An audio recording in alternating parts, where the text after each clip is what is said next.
Open an image in Photoshop, then go to Select menu and Subject. That creates a selection around the subject. Then go to Edit and Copy, and then Edit and Paste. Now you've got two layers. I'm going to add some type. So go to the horizontal type tool, click and add some text. Resize it. Then go to Layer and Duplicate Layer. Then select the top text and drag in between layer 1 and the background. Go to the top text, go to the fill option here and set it to 0.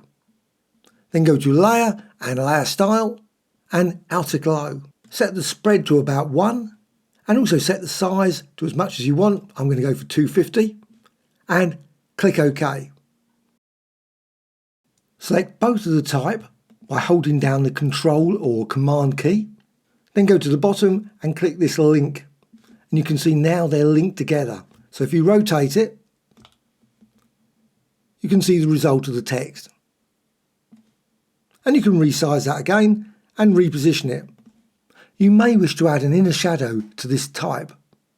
So go up here, double click, bring up the panel again, and then go to Inner Shadow. Then change the opacity, change the distance, and set the size, maybe 43 and 27 for the distance, and then press OK. If you've got any questions, please let me know in the comments below. Thank you much.